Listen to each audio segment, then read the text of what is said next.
আলাইকুম ওয়া রাহমাতুল্লাহি ওয়া বারাকাতুহু।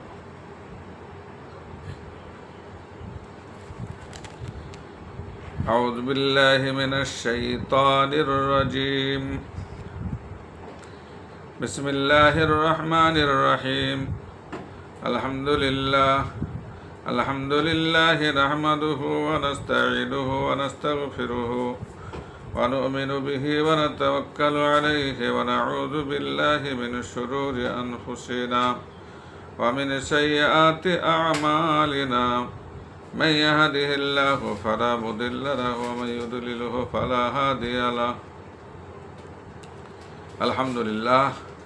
সমস্ত তারিফ ও প্রশংসা সে মহান আল্লাহ তাআলার জন্য। তারপরে আল্লাহ তাআলা যে নবীজির ওসিলায় আমাদেরকে বিশ্বজগতে পাঠিয়েছেন সে নবীজির উপরে শত কোটি দরুদ ও সালাম বর্ষিত হোক। সকলে বলেন আল্লাহুম্মা আমিন। সাল্লাল্লাহু আলাইহি সাল্লাম। অন্যান্য নবী আলাইহিস সালাম গণের আমাদের এই নবীর উম্মতের জন্য দোয়া করেছিলেন। আমরা দোয়া না করলেও তিনি যে আমাদেরকে মেহেরবানি করে নবীজির উম্মত করে পাঠিয়েছেন সেজন্য আল্লাহর কাছে শুকরিয়া আদায় করি। বলেন আলহামদুলিল্লাহ। দুনিয়ার জমিনে আল্লাহ তাআলা আমাদেরকে পাঠিয়েছেন আর দুনিয়া মাজরাতুল আখিরা, দুনিয়াতে পাঠিয়েছেন আখিরাতের ফসল তৈরি করার জন্য। তা আমরা এই দুনিয়াতে এসে সম্পূর্ণ দুনিয়ার প্রেমে শয়তানের ওয়াসওয়াসায় ডুবে থাকলে চলবে না। তাহলে আমাদেরকে দুনিয়া আখিরাতের ক্ষতিগ্রস্ত হতে হবে। সেজন্য দুনিয়া ও আখিরাতের উন্নতির জন্য আমাদের নবীজির অনুসরণ করতে হবে। আমার নবীজি আগে 1 লক্ষ মতান্তরে 2,24,000 পীর পয়গম্বর আল্লাহ পাঠিয়েছিলেন। আমাদের নবীজিকে আল্লাহ শেষ নবী করে পাঠিয়েছিলেন। আমাদের নবীজির পরে আর কোনো নবী আসবে না। তা আমাদের নবীজি পরে আল্লাহ তাআলা উম্মতে মুহাম্মদের উপরে দায়িত্ব ন্যস্ত করেছেন। এই উম্মতে মুহাম্মদের মধ্যে যারা ইসলামের দুনিয়া আখিরাতের উন্নতির যে সমস্ত শরীয়তের হুকুম আহকাম যা কিছু আমাদেরকে শিক্ষা দিচ্ছেন তাদেরকে বলা হয় আমার নবীর ওয়ারাসাতুল আম্বিয়া, হাক্কানি আলেম বা আল্লাহর ওলি, যার মধ্যে জাহিরি এবং বাতনি উভয় ইলম আছে। এদেরকে ওই ওয়ারাসাতুল আম্বিয়া বা নায়েবে নবী, নায়েবে রসুল, ওয়ারাসাতুল আম্বিয়া, আল্লাহর ওলি বলা হয়। আমি আল্লাহর ওলিদের নামই এই চ্যানেলটা রেখেছি, হিন্দুস্তানের বাদশাহ খাজা। তা আজকে আমি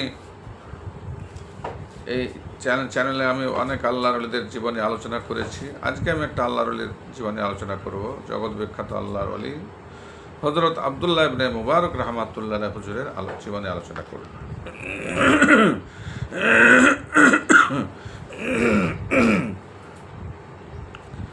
আউযু বিল্লাহি মিনাশ শাইতানির রাজীম। বিসমিল্লাহির রহমানির রহিম।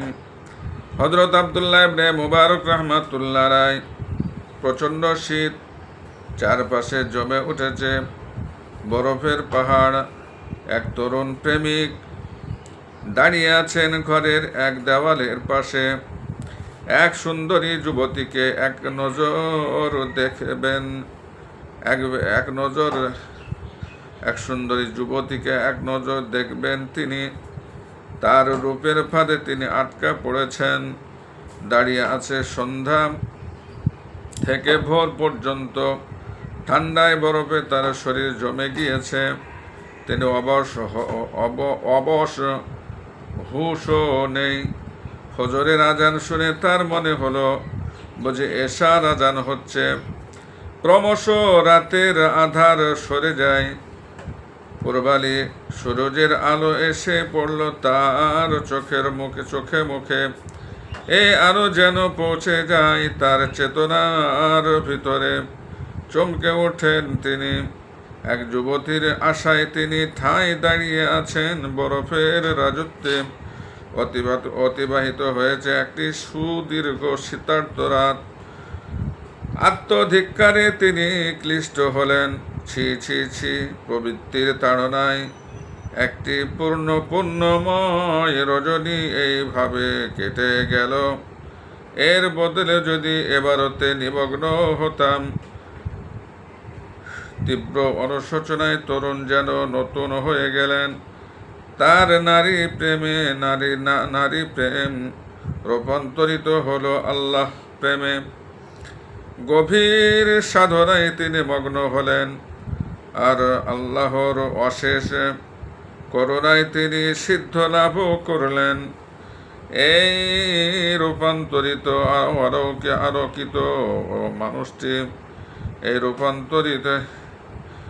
আলোকিত মানুষটি হলেন হযরত আব্দুল্লাহ ইবনে মুবারক রাহমাতুল্লাহ আলাইহি। সাধনা বলে তিনি জাহেরি ও বাতনি শরীয়ত ও তরিকতের গভীর প্রজ্ঞা এবং জ্ঞান লাভ করেন। বহু অমূল্য দিনী গ্রন্থের রচয়িতা ও তিনি তার সাধনা মাহাত্ম্য সম্বন্ধে উচ্ছ্বসিত প্রশংসা করে গেছেন। হযরত সুফিয়ান সাওরী রাহমাতুল্লাহ আলাইহি ও হযরত ফুযাইল ইবনে আয়াজ রাহমাতুল্লাহ আলাইহি প্রমুখ বিদগ্ধজন তার জীবনেও প্রচুর অলৌকিক ঘটনার সমাবেশ ঘটেছে। এই গ্রন্থের রচয়িতা শেখ ফরিদউদ্দিন আখতার রাহমাতুল্লাহ আলাইহি বলেন, হযরত ফুযাইল রাহমাতুল্লাহ আলাইহির ন্যায় জ্ঞানী ব্যক্তি যখন তার গুণকীর্তন করেছেন, তখন আমার দ্বারা তার আর কতটুকু প্রশংসা করা সম্ভব। যাই হোক, সাধনায় তিনি যে সিদ্ধ লাভ করেন তা একটি ঘটনায় প্রমাণিত হয়ে যায়। একদিন তাকে খুঁজতে গিয়ে তার মা দেখেন তিনি একটি গোলাপ গাছের তলায় ঘুমাচ্ছেন, আর একটি সাপ নার্গিস গাছের ডাল দিয়ে মশা মাছি তাড়াচ্ছে। হযরত আব্দুল্লাহ ইবনে মুবারক রাহমাতুল্লাহ আলাইহির জন্ম বাগদাদের কাছাকাছি মেরু নামক স্থানে। বাগদাদে বেশ কিছুদিন জ্ঞানী গুণীর সান্নিধ্যে থেকে তিনি মক্কায় যান। মক্কা থেকে ফিরে আসেন মেরুতে। এখানে তখন ধর্মবিদ্যাদের দুটি দল ছিল।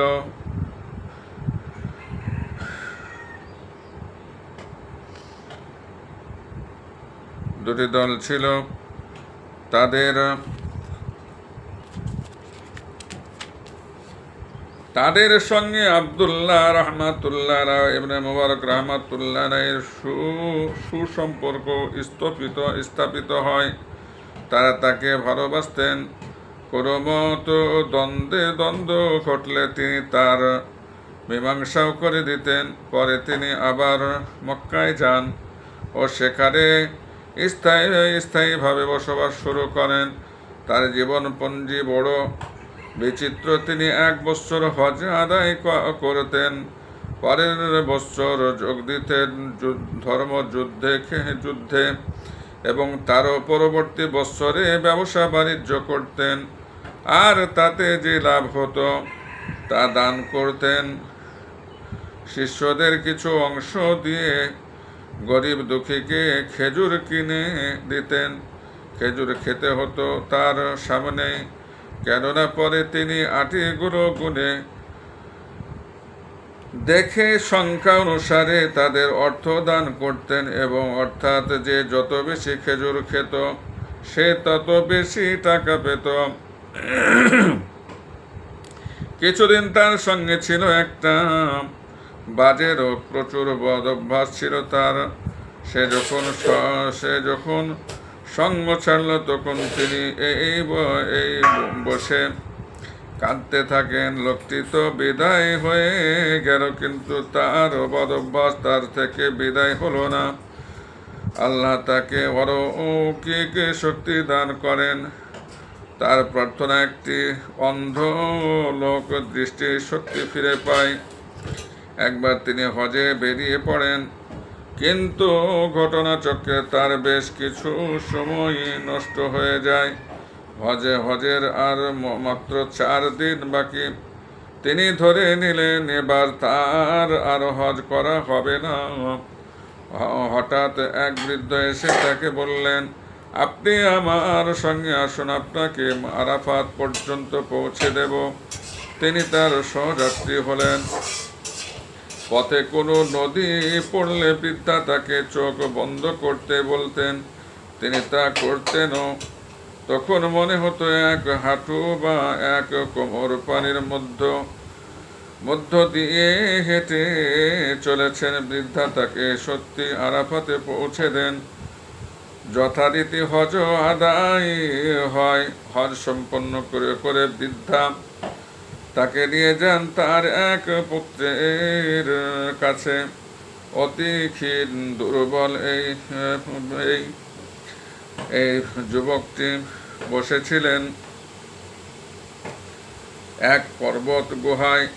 অবশ্য তার দেহে ছিল এক উজ্জ্বল কান্তি। জননীকে দেখা মাত্র তিনি উঠে এসে পরম ভক্তি ভরে তার পদধূলি গ্রহণ করলেন আর বললেন, আমি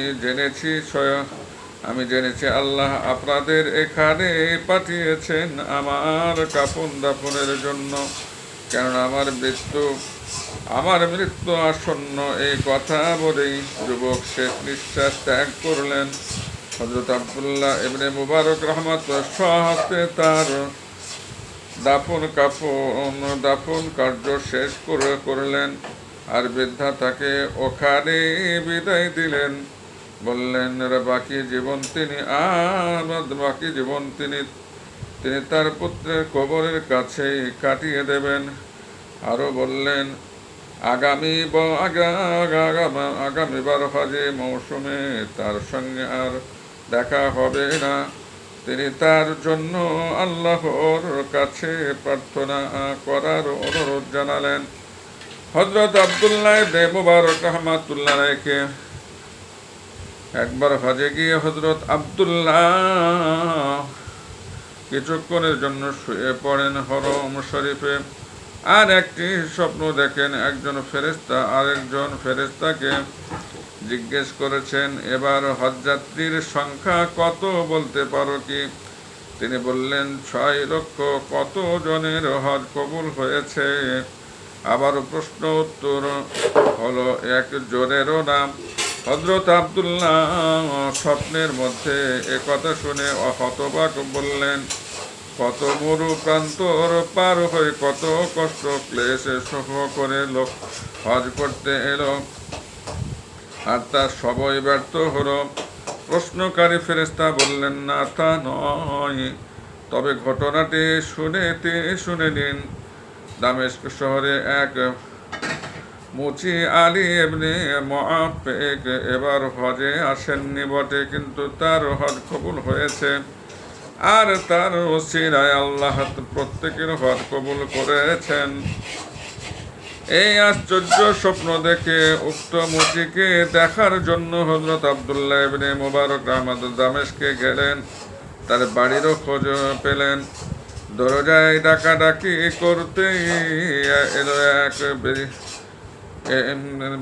করতে এক লোক বেরিয়ে এলেন।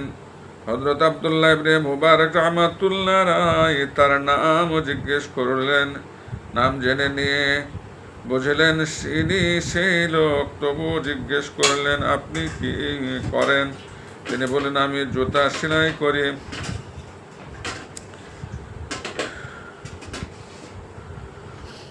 প্রত্যেকের হজ কবুল করেছেন।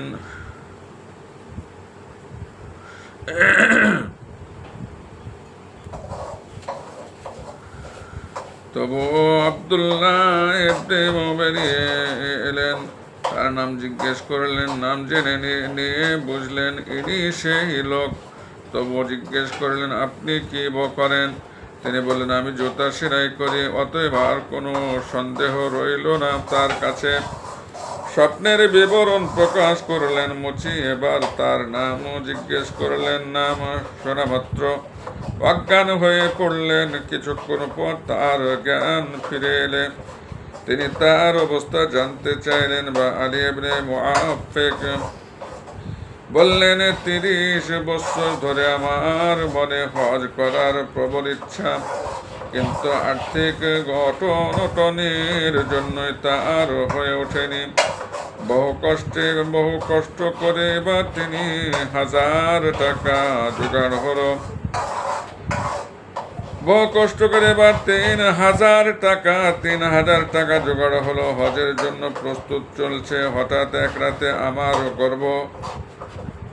গর্ভবতী স্ত্রী পাশের বাড়ি থেকে রান্না করা গোস্তের গন্ধ পেয়ে তা খাওয়ার জন্য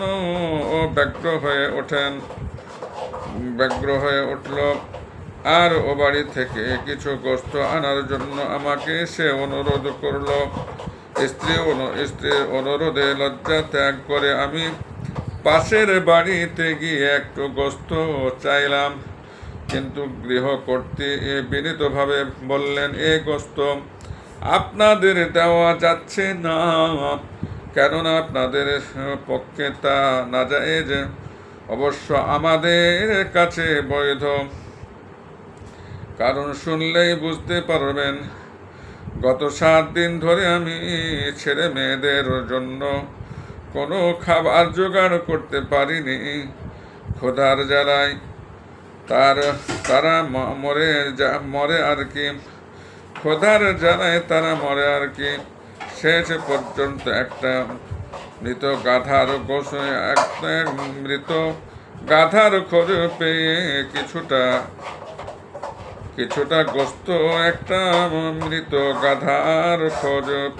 কিছুটা গোস্ত এনে তা রান্না করেছি, ছেলে মেয়েদের বাঁচাতে তাই খেতে দেব। আলী ইবনে মুআফফিক বলতে থাকেন, এ কথা শুনে আমি ভীষণ ব্যথিত হলাম।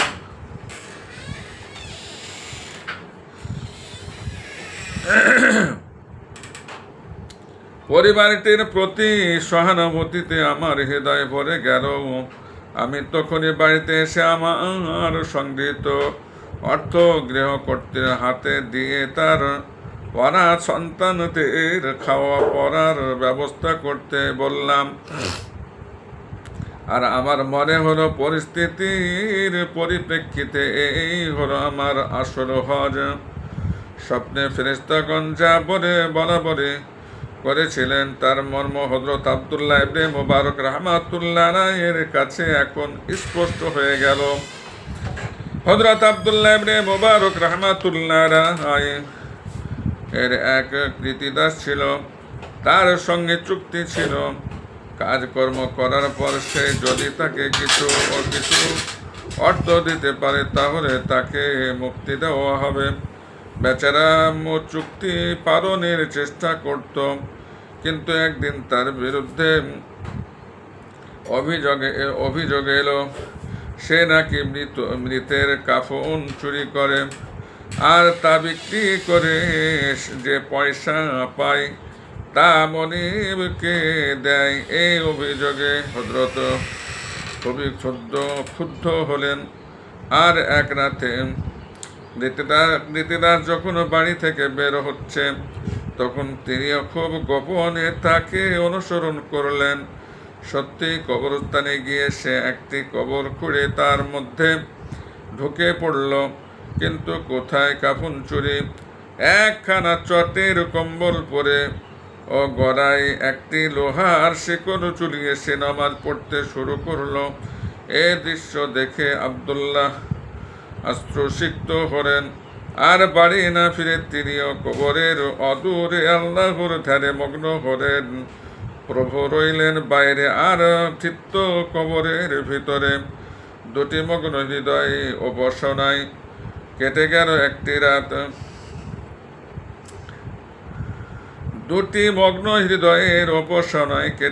একটি রাত। ভোরের দিকে কবর থেকে বেরিয়ে সেটিকে ঢেকে রেখে কৃতিদাস চলে গেল মসজিদে ফজরের নামাজ আদায় করতে। নামাজ শেষে নিবেদিত হলো। তার আকুল প্রার্থনা, প্রভু গো, মনিবের সঙ্গে আমি যে চুক্তিবদ্ধ তা আপনার অবগত, অতএব হে করুণাময় আপনি আমাকে সাহায্য করুন। সঙ্গে সঙ্গে তার সামনে আবির্ভূত হলো এক অতোজ্জ্বল পার্থিব আলো। সে আলো মুহূর্তের মধ্যে মুদ্রায় রূপান্তরিত হলো। প্রীতিদাস হাতে পেতে তা গ্রহণ করলো। আড়াল থেকে সবাই দেখছিলেন হযরত আব্দুল্লাহ ইবনে মুবারক রাহমাতুল্লাহ আলাইহি।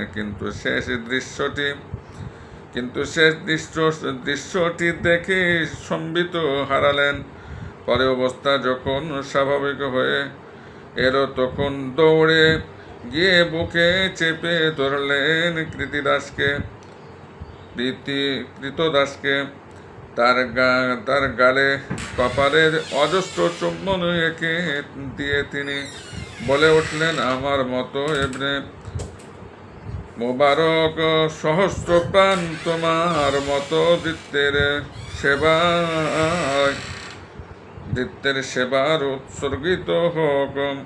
সেবায় উৎসর্গিত হোক।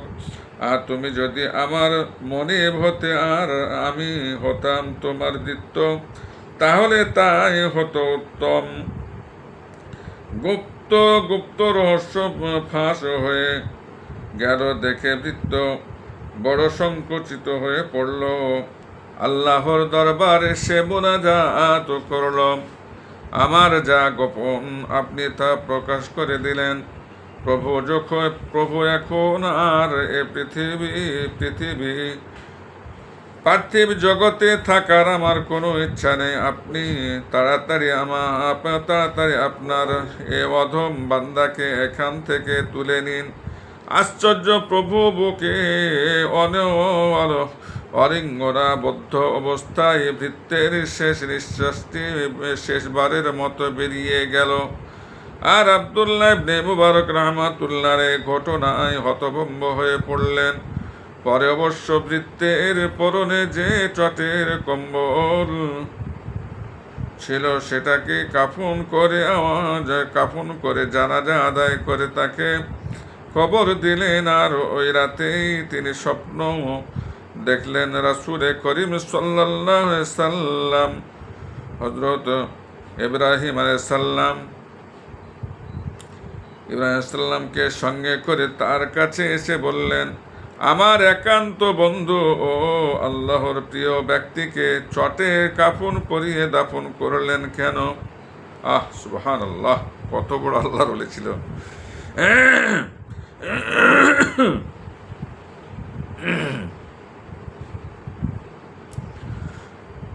আমার একান্ত বন্ধু ও আল্লাহর প্রিয় ব্যক্তিকে চটের কাফন পরিয়ে দাফন করলেন কেন? একবার হযরত আব্দুল্লাহ ইবনে মুবারক রাহমাতুল্লাহ সড়ম্বরে চলেছেন কোথাও, সঙ্গে বহু সঙ্গী সাথী। তারা তাকে সসম্মানে ঘিরে নিয়ে চলেছেন যেন এক আমির বা বাদশাহ। এই দৃশ্য দেখে মহানবীর এক বংশধর ঈর্ষান্বিত হয়ে বললেন, হে কাফেরের সন্তান, রাসূলুল্লাহর বংশধর হওয়া সত্ত্বেও আমার কোনো প্রতিপত্তি নেই, আর আমার কাছে কারোর যাতায়াত নেই। আপনি কি করে মানুষের এত ভক্তি শ্রদ্ধার পাত্র হলেন? আব্দুল্লাহ ইবনে মুবারক রাহমাতুল্লাহ বললেন, আপনার পিতা ছিলেন মহানবীর বংশধর, আর আমার পিতা ছিলেন পথভ্রষ্ট। আপনার পিতার পরিত্যক্ত বিদ্যা গ্রহণ করে আমি সাফল্য অর্জন করেছি, আর আমার পিতার পরিত্যক্ত বস্ত্র অবলম্বন করে আপনি হয়েছেন অবজ্ঞের ও ঘৃণার পাত্র। ওই রাতেই তিনি স্বপ্ন দেখলেন। মহানবী সাল্লাল্লাহু আলাইহি সাল্লাম অসন্তুষ্ট হয়ে বললেন, আপনি আমার বংশধরের প্রতি অমন মন্তব্য করলেন কেন? আবার উক্ত বংশধর স্বপ্ন দেখলেন। তার দাদাজি মহানবী সাল্লাল্লাহু আলাইহি সাল্লাম বলছেন, তুমি আমার বংশধর হয়েও যথোচিত কাজ করনি, আমার রীতিনীতি যতভাবে পালন করে আমার সঙ্গে যে সুসম্পর্ক স্থাপন করেছে তার প্রতি তোমার ঈর্ষা কেন? দুজনেই স্বপ্ন দেখে পরস্পরের কাছে ছুটলেন ক্ষমা চেয়ে নিতে। রাস্তায় তাদের দেখা হয়ে গেল। বলা বাহুল্য, পরস্পরের কাছে ক্ষমা ভিক্ষা করে ভার মুক্ত হলেন। আগে বলা হয়েছে তিনি ধর্মযুদ্ধে অংশগ্রহণ করতেন। একবার দৈরত্ব যুদ্ধ করার সময় নামাজে রক্ত এসে গেল। তিনি প্রতিদ্বন্দ্বীকে যুদ্ধ বন্ধ করতে বললেন। তিনি তার প্রস্তাব মেনে নিয়ে তরবারি কোষবদ্ধ করলেন। পরে আবার যুদ্ধ শুরু হলে তার মুশরিক প্রতিদ্বন্দ্বীর উপাসনার সময় হলো। তিনিও পূর্ববৎ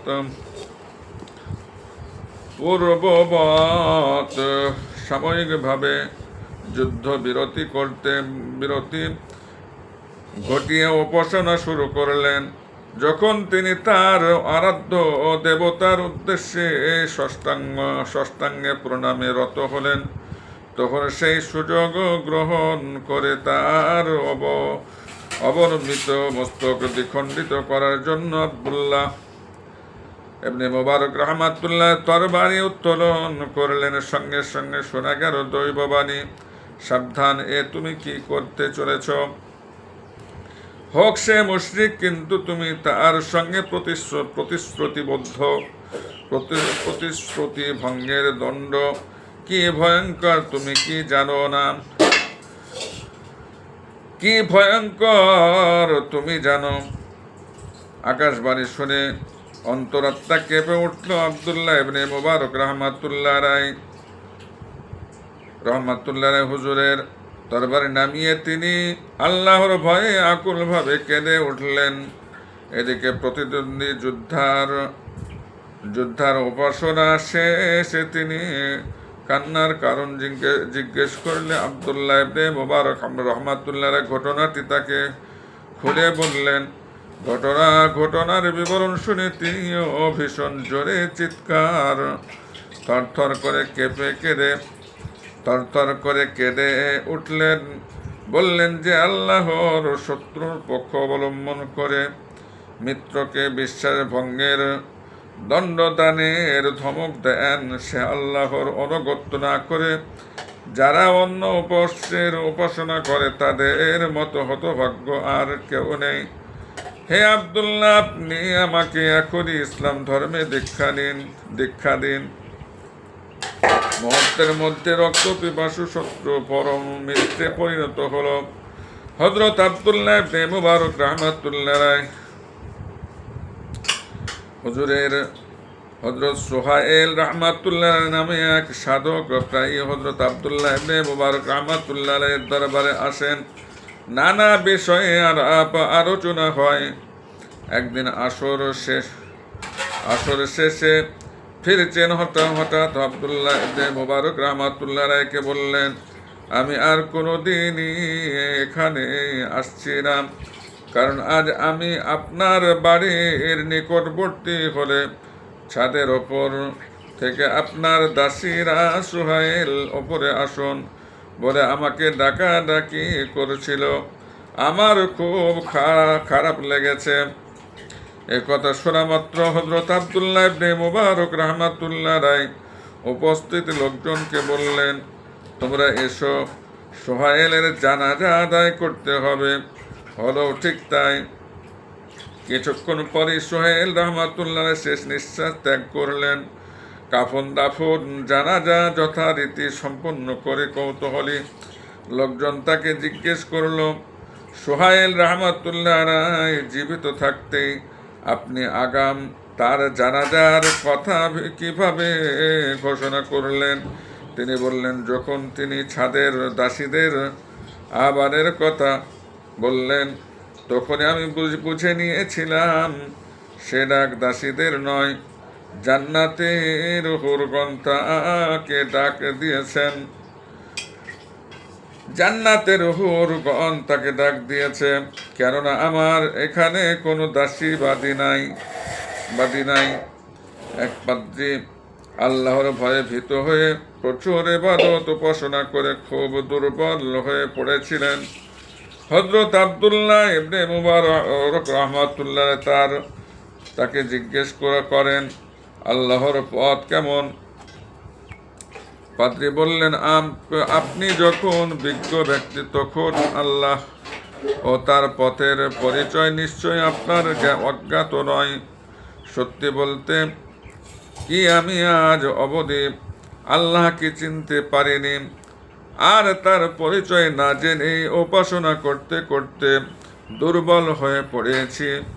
আমি জানি আপনি কেমন, আর আপনার অন্তরে এখনো আল্লাহ ভীতি সৃষ্টি হয়নি।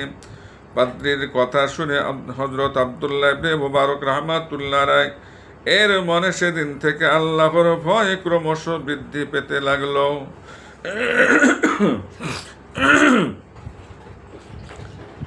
এক অগ্নিপূজক বা কাবা ঘরে ঢুকতে গিয়ে ভয়ে কাঁপতে কাঁপতে হঠাৎ বেহুশ হয়ে পড়ে গেল। জানা গেল সে ছদ্মবেশে কাবা শরীফে আসে, কিন্তু সেখানে ঢুকতে গিয়েই সে অবশ্য অদৃশ্য শব্দ শুনতে পায়। বন্ধুর শত্রু হয়ে বন্ধুর গৃহে প্রবেশ করো কিভাবে, দৈববাণী শুনে সে ইসলাম ধর্মে দীক্ষিত হয়। কাবা শরীফের ঘটনাটি যখন ঘটে তখন হযরত আব্দুল্লাহ ইবনে মুবারক রাহমাতুল্লাহ সেখানে উপস্থিত ছিলেন, আর তিনি পরে পুরো ব্যাপারটি খুলে বলেন। নিশাপুর শহরে শীতের মৌসুম। হযরত আব্দুল্লাহ ইবনে মুবারক রাহমাতুল্লাহ দেখলেন এক ভৃত্য শীতে বড় কষ্ট পাচ্ছে। তিনি তাকে বললেন, তুমি তোমার মনিবের কাছে একখানি কম্বলের কথা বলো না কেন? সে অভিযোগের ভঙ্গিতে বলল, আমাকে বলতে হবে কেন?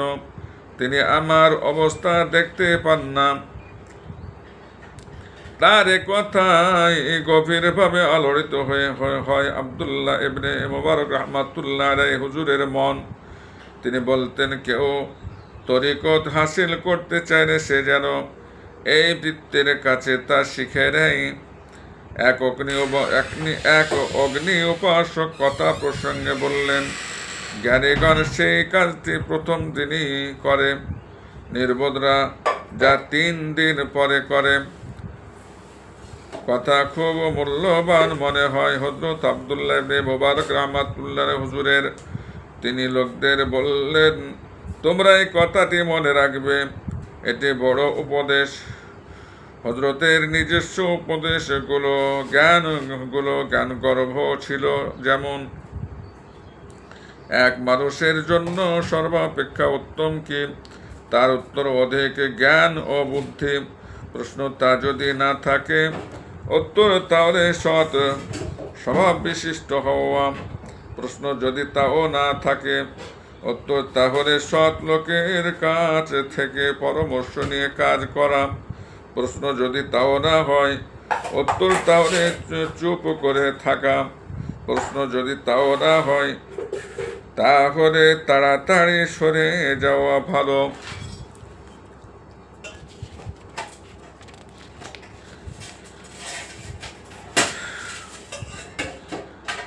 যে ব্যক্তি আদবের গুরুত্ব বোঝে না, তার দৃষ্টান্ত হলো যারা সুন্নত আদায় করে না, তাদের থেকে ফরজ তরক হওয়াও সম্ভাবনা দেখা দেয়। আর এ ধরনের লোক কখনো মারিফাত লাভ করতে সক্ষম হয় না। তাহলে আদবের কত মূল্য চিন্তা করুন।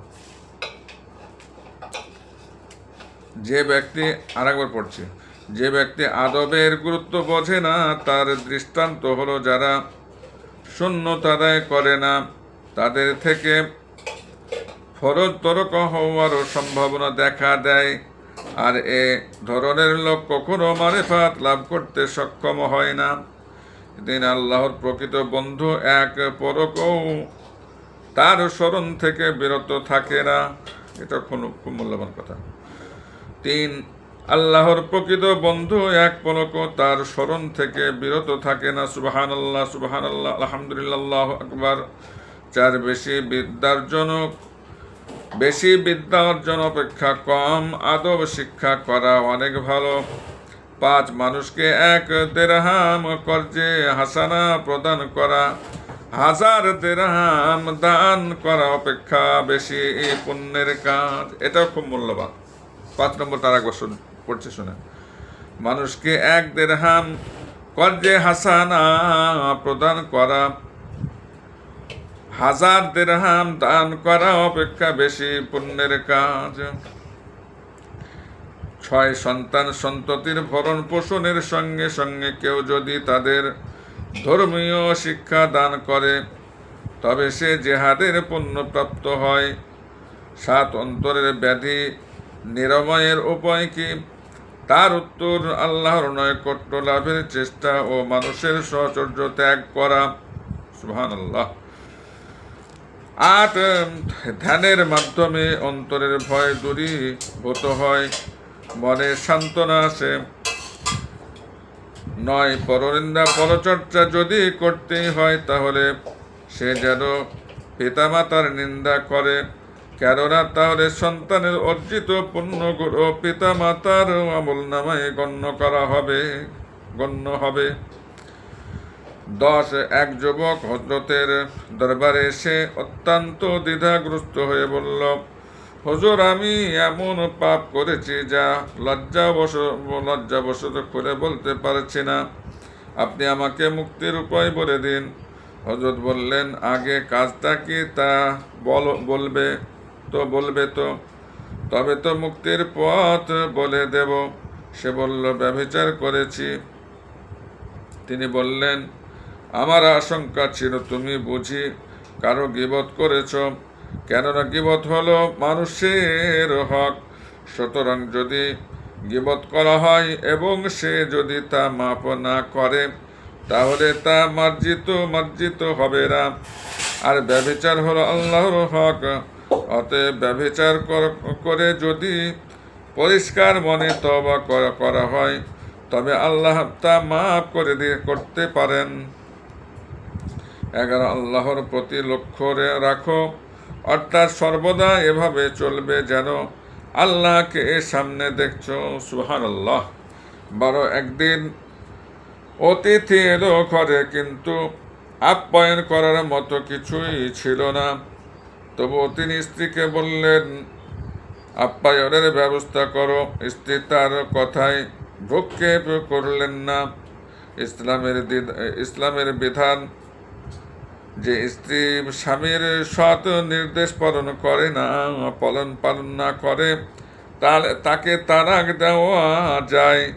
তিনিও স্ত্রীর মোহরানা আদায় করে তালাক দিয়ে দিলেন।